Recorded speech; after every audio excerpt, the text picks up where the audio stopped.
tal? Saludos, muy buenas noches. Bienvenidos a Vía V. Es jueves 15 de noviembre. El gobierno de Mariano Rajoy ha reaccionado por fin al drama que está provocando en España miles de familias, los desahucios ejecutados por la banca. Muchos consideran que la decisión adoptada hoy en el Consejo de Ministros es puramente cosmética. El titular fundamental es que se creará un fondo social de viviendas para desahuciados, pero que beneficiará únicamente a los colectivos más preocupados y más condenados a pasar por este drama social, como decíamos, de los desahucios. El Partido Socialista, que como saben llevaba negociando unos cuantos días con el Gobierno para tratar de llegar a una propuesta conjunta, considera también que la decisión de hoy del Consejo de Ministros no responde a la naturaleza del problema, y por el otro lado la banca cree que el problema acabará siendo de ellos, de las entidades financieras, que tendrán que asumir el coste de lo que hoy, como decíamos, adoptó el Consejo de Ministros. Así que la polémica está servida, porque los afectados, representados a través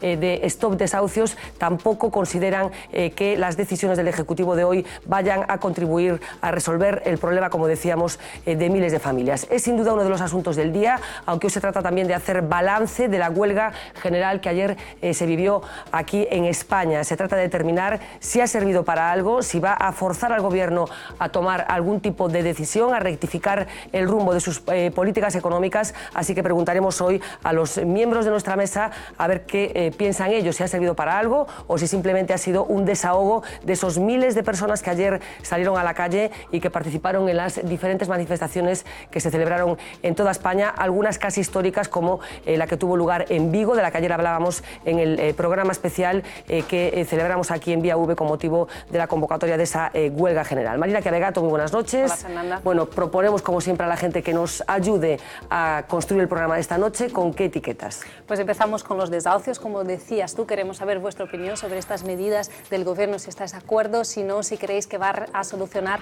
el problema. Y para ello solo tenéis que escribir almohadilla desahucios Vía V, eso en Twitter, pero también lo podéis hacer en Facebook, opinando en nuestra página de Facebook o mandándonos un email a viauv@vtelevisión.es. Aunque ahora a continuación toca hablar de política. Tenemos un invitado muy especial aquí en la mesa, ya os contará Fernanda. Yo se los doy un titular, que es la etiqueta almohadilla BNG Vía V.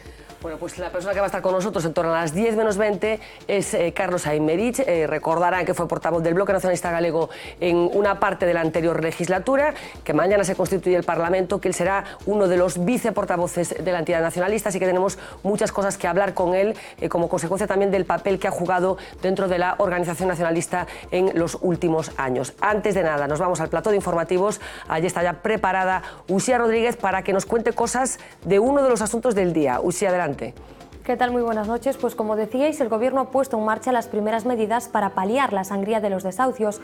Por un lado, creará un parque de viviendas sociales para alquilar a los desalojados. Por otro, paralizará los desahucios de los colectivos más vulnerables durante los próximos 2 años. Estamos ante una primera fase con medidas de choque muy urgentes para colectivos muy vulnerables, que tiene por objeto que no se queden en la calle, o si se han tenido que quedar fuera de sus casas, puedan acogerse a un alquiler barato en un fondo de viviendas que el Gobierno va a impulsar. Y la segunda fase será su tramitación parlamentaria, donde abordaremos las medidas que planteen los grupos. Esos grupos vulnerables a los que se refiere el Gobierno son aquellas familias con unos ingresos inferiores a 1.500 euros al mes que cumplan alguna de estas circunstancias: unidades monoparentales con al menos 2 hijos a su cargo, familias numerosas con menores de 3 años, incapacitados o dependientes y casos de violencia de género.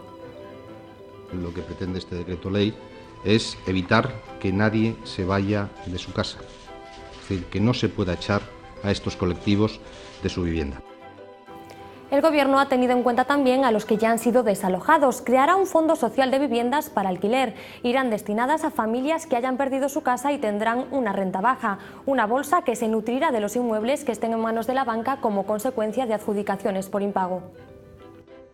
Un fondo de viviendas en estos momentos en posesión de las entidades financieras, de los bancos, para que pongan a disposición de toda aquella gente, todas aquellas personas que se han quedado sin vivienda, una vivienda con un alquiler social reducido.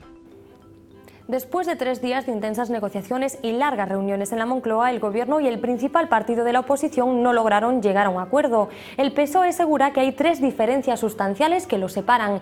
Los socialistas quieren que las moratorias se apliquen a todas las familias que cobren menos de 22.000 euros anuales. Exigen también que el Código de Buenas Prácticas sea obligatorio para las entidades financieras y quieren además una reforma en profundidad de la ley hipotecaria para terminar con los abusos. Es muy difícil saber qué es lo que cree el Partido Socialista, porque ayer estuvimos negociando con ellos hasta la madrugada y lo que pudimos ver es que al Partido Socialista le da vértigo llegar a acuerdos y que siguen donde estaban, incapaces de tomar decisiones y de adoptar medidas. Miedo ninguno, porque hemos ofrecido muchos acuerdos, hemos ofrecido mucha voluntad de diálogo. Esta vez se ha dicho sí y hemos estado negociando hasta el último minuto. De acuerdo, pero siempre, desde luego, nosotros aceptaremos acuerdos suficientes, no acuerdos insuficientes. El Gobierno no ha tocado ninguna ley, ni la hipotecaria ni la de enjuiciamiento civil, que es la que regula los desahucios. Bruselas ya advirtió esta mañana al Ejecutivo, antes de reformar cualquier ley, tendrá que consultar a la Comisión y al Banco Central Europeo. Es una de las condiciones del rescate a la banca española. Lógicamente, por lo tanto, esto es un planteamiento que tiene que ver básicamente con medidas muy específicas y muy concretas, pero que no afectan a la modificación hipotecaria. De cualquier modo, lo que tiene usted la seguridad es que siempre nosotros estamos en contacto con las instituciones comunitarias al respecto. Para los afectados, esta reforma tampoco es suficiente. Piden que la medida se aplique a todos y que tenga carácter retroactivo. Reclaman también cambios estructurales. No nos conformamos con 2 años de moratoria, porque es que a la vuelta de 24 meses vamos a tener el mismo problema. O sea, no estamos resolviendo el tema de raíz estructuralmente, de manera integral y con visión holística. Lo que tienen que hacer es quitar recomendaciones y hacer decretos leyes. A estos 2 partidos les encanta legislar vía decretazo. ¿Por qué no hacer un decretazo que resuelva esto de manera integral y de una vez por todas y nos dejamos de tantas milongas y mareos? Eso es lo que estamos demandando. Como veis, opiniones para todos los gustos sobre este primer paquete de medidas que ha aprobado hoy el Gobierno. Efectivamente, Uxía, opiniones para todos los gustos que vamos a completar precisamente con las opiniones de los internautas. Marina. Pues ante todo críticas, Fernanda. La verdad es que en el foro de la página web de La Voz, de lavoz.es, la medida no ha gustado mucho, hemos leído muchísimas críticas. Vamos a empezar este repaso de críticas básicamente por el comentario de Alejandro. Él dice que es una medida populista, una medida que llega justo ahora cuando la Unión Europea ya va a aprobar una sentencia en la que dice que esta ley, la ley del PP-PSOE, dice este internauta, es ilegal. Esto dice Alejandro, pero por ejemplo Pablo dice que es una mala medida ante todo para los arrendadores que van a perder sus garantías de que los arrendatarios paguen el alquiler todos los meses. Críticas también desde Lugo. Este internauta dice: vaya pardillos los que vivís de alquiler. Ahora lo que hay que hacer es comprarse una vivienda y pedir que nos baje el sueldo a los 19.000 euros, porque así el Estado nos paga la casa. Al final, por fin, leemos también a María Rodríguez. Ella dice que el problema no está solo en quien concedió las hipotecas a quienes no podían pagar, sino también a aquellos que tenían 5 y después vivían con 6. Bueno, el asunto de los desahucios que llevaremos a la mesa de debate, lógicamente, al ser uno de los asuntos del día, pero el otro asunto del día es la resaca, esa huelga general, a ese 14N que ayer empujó a la calle a cientos de miles de personas. Resaca, como decíamos, de la que ya nos va a hablar Uxía. Adelante. Muy bien dicho, hoy es también día de resaca, el día después de la huelga general y como siempre baile de cifras en cuanto al seguimiento del paro. Para el Gobierno fue una jornada prácticamente normal. Según los sindicatos, un 76% de los trabajadores secundaron la huelga. Pero ayer hubo algo que nadie parece discutir hoy: las multitudinarias manifestaciones que recorrieron las calles de todo el país. Ahí los ciudadanos sí mostraron el descontento social que reina en España. Mi impresión es que la huelga general ha estado, como tal huelga, un poco por debajo de la del 29 de marzo, pero ha sido más o menos de esa magnitud. Y también, en mi opinión, lo más importante, y yo creo que el Gobierno va a continuar con su política, la que está aplicando, porque sinceramente creo que no hay otra, ¿no? La ciudadanía le ha dicho al Gobierno que pierde legitimidad no como hilillos, en el caso del Prestige, sino a borbotones. En estos momentos la legitimidad del Gobierno está bajo mínimos y cuanto antes se dé cuenta, mejor. Creo que es muy pronto para saber si ha sido exitosa o no en términos de resolver los problemas que llevaron a convocar la huelga, y lo tendremos que ver con el tiempo.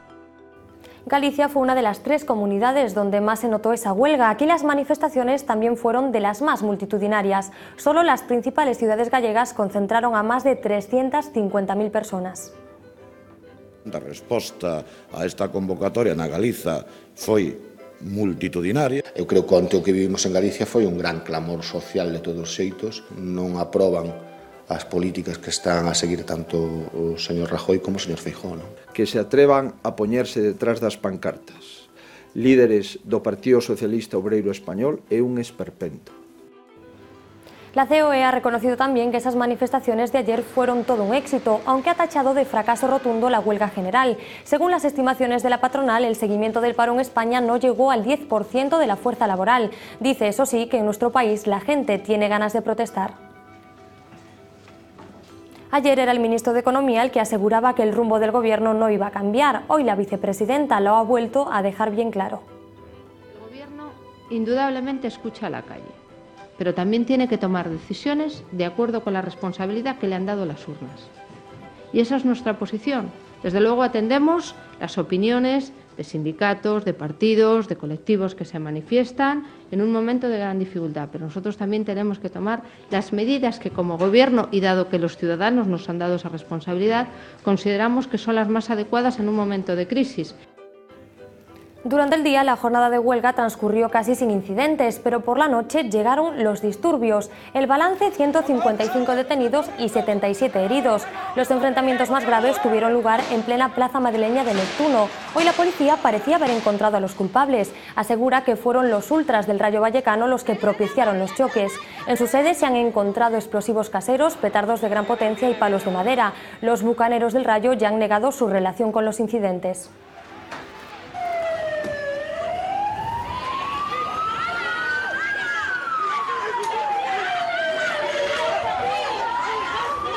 Esta carga tuvo lugar en Tarragona y en ella resultó herido un niño de 13 años. El menor acompañaba a su madre en una marcha por el centro de la ciudad cuando unos manifestantes comenzaron a lanzar objetos a los agentes. Entonces comenzó la carga policial, en la que también el menor recibió varios porrazos, al igual que la joven que gritó a los Mossos que era tan solo un niño.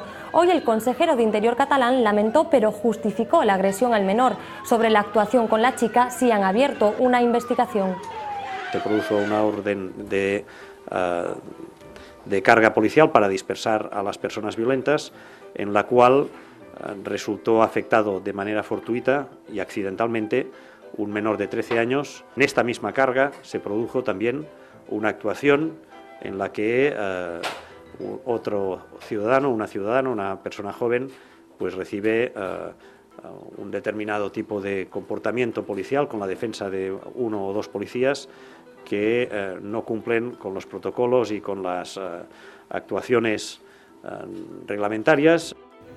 Hemos escuchado diversas valoraciones, pero nos falta ver qué piensan en la calle.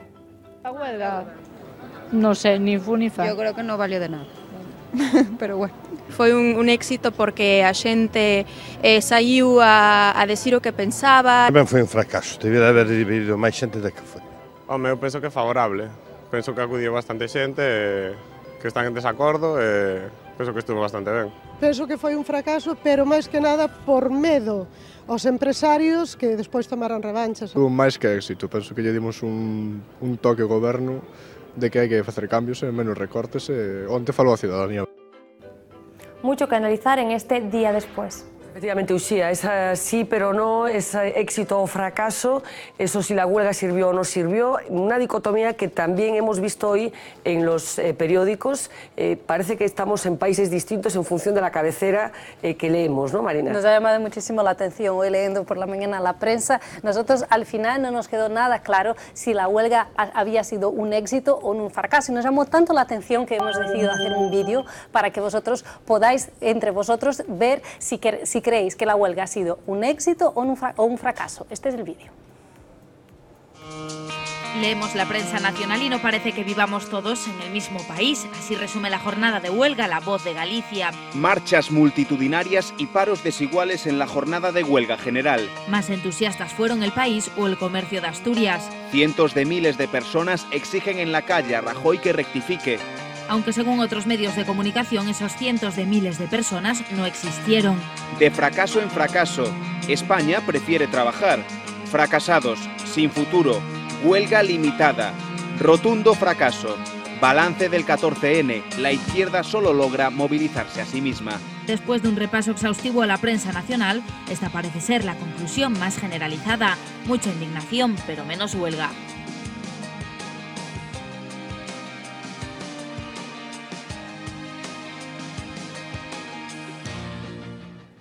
Bueno, como vemos, parece que los periodistas de unos periódicos y los periodistas de otros periódicos estuvieron en sitios distintos y percibiendo sensaciones absolutamente diferentes. Para uno, un éxito absoluto, las manifestaciones en concreto, y para otros, un fracaso rotundo. Lo veíamos claramente en muchas de esas primeras páginas. Más cosas, Marina. Pues nos vamos a las portadas internacionales, porque hoy también hemos decidido bucear un poco por internet para ver qué habían dicho sobre la huelga, esta huelga que no fue solo en España, sino en varios países del sur de Europa. Vamos a empezar del otro lado del charco, en Estados Unidos, por la portada del New York Times. Allí titulaban en un reportaje, decían: los trabajadores del sur de Europa sincronizan una huelga contra la austeridad. Pero no fue el único periódico. Encontramos también noticia sobre España y sobre esta huelga europea en el periódico The Washington Post. Allí el titular es el siguiente: no hay trenes ni aviones, grandes huelgas nacionales en Europa. Hablan de la huelga de España, pero también la de Portugal y también la de Grecia. Nos venimos ahora aquí a Europa con esta portada que ya veis en vuestras pantallas de Le Monde. Allí el titular es el siguiente: miércoles de cólera en Europa contra la austeridad. La foto, la de un cartel español en el que se puede leer: un fantasma recorre Europa,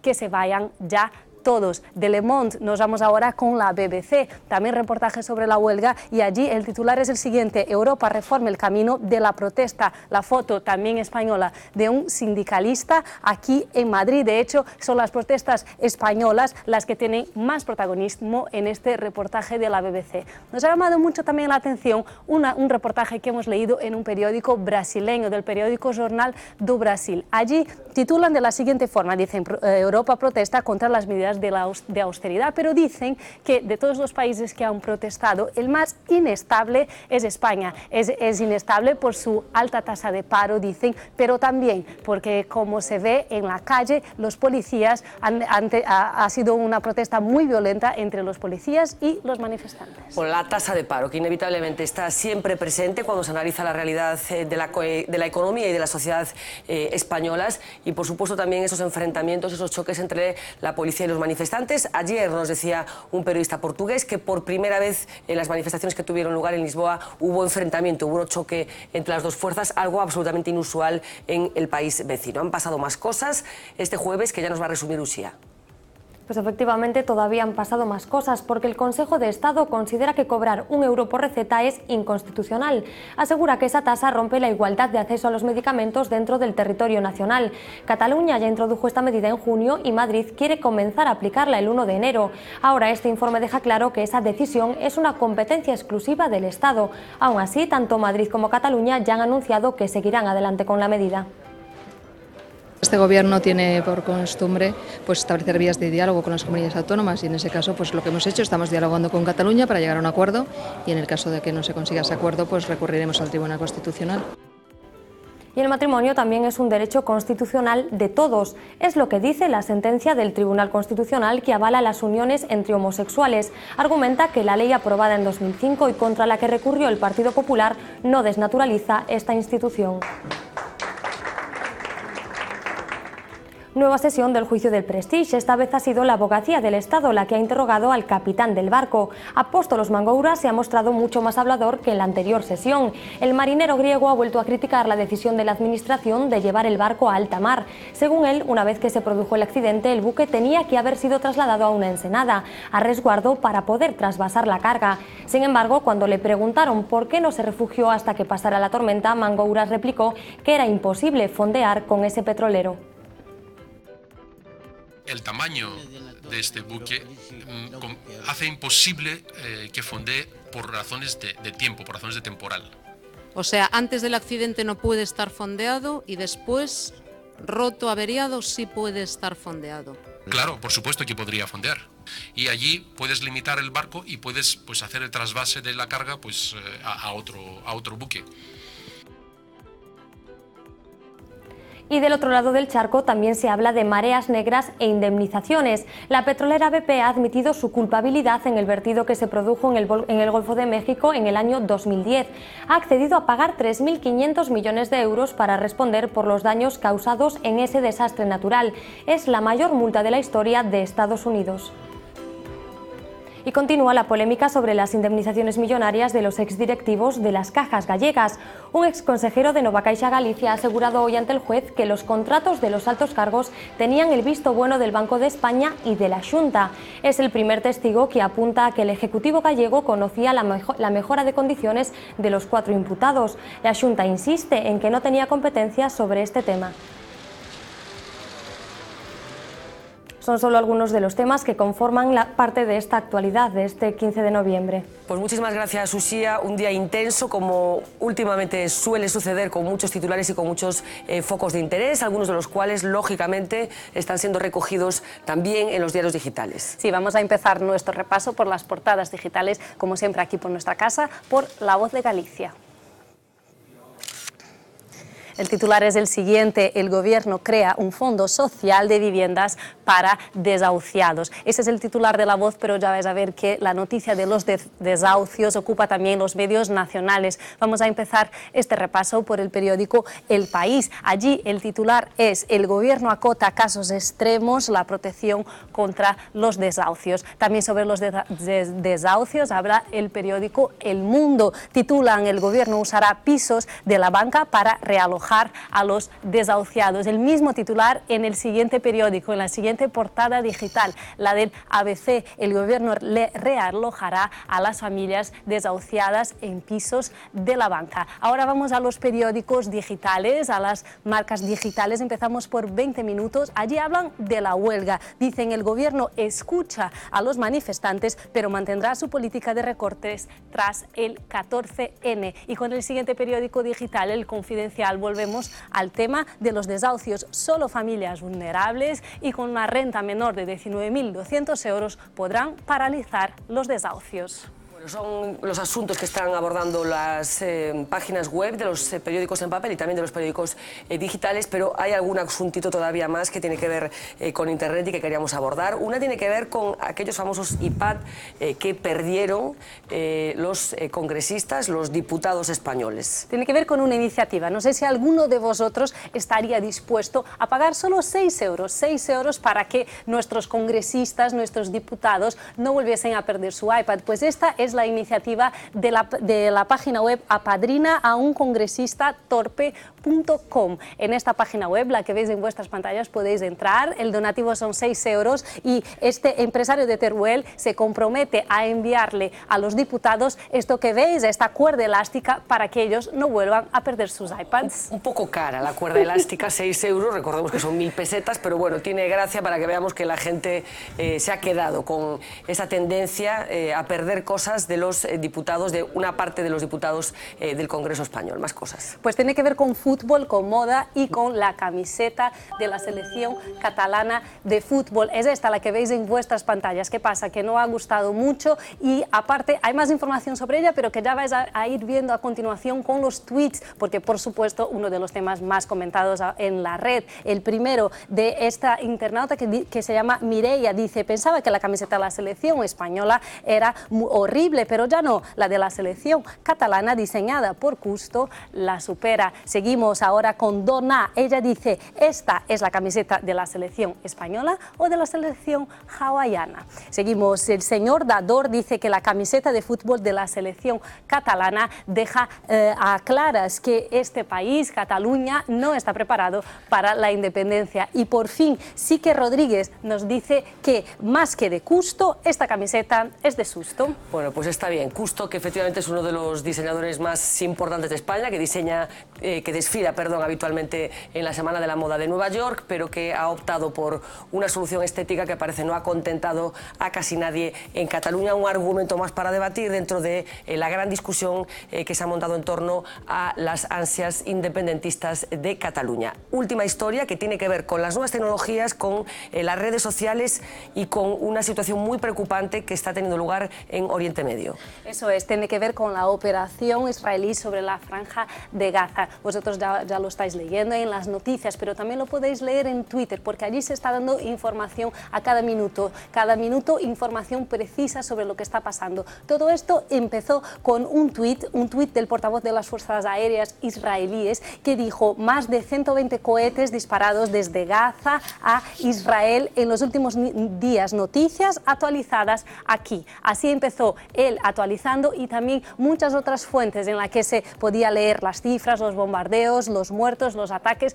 todo eso al minuto, y se puede leer en las siguientes etiquetas: almohadilla Pillar of Defense y también almohadilla Gaza Under Attack. Estos son los datos, las cifras que se pueden leer en Twitter, pero también se dice que esta es la primera guerra que se está haciendo dentro de Twitter, porque también se ve una guerra de palabras. Por ejemplo, desde el lado de Israel leemos, por ejemplo, comentarios como: ¿sabías que Hamás ataca a civiles israelíes intencionalmente y que se protege de ellos con civiles como escudo humano? Publican en Twitter, y después Hamás, por supuesto, contesta en otro tuit en el que dice: nuestras manos benditas llegarán a sus líderes y soldados en todas partes. Ustedes, dice Hamás, han abierto las puertas del infierno para vosotros mismos. Así que guerra también en Twitter. Bueno, pues queríamos destacar lo que está pasando en Twitter en relación con este conflicto con una pinta bastante fea que está entrando en ebullición en Oriente Próximo, como decíamos, entre Israel y los territorios ocupados, pendientes de lo que suceda, pero también muy extrañados, digamos, porque esta guerra, lo que ya se considera casi una guerra, se haya convocado prácticamente a través de Twitter, toda una novedad en la historia de las guerras del siglo XX y del siglo XXI. Vamos a hacer una pequeña pausa, como siempre a estas horas, para escuchar las historias del tiempo de Xavi Fonseca, la predicción meteorológica, y enseguida hablamos aquí con Carlos Aymerich. Hasta ahora.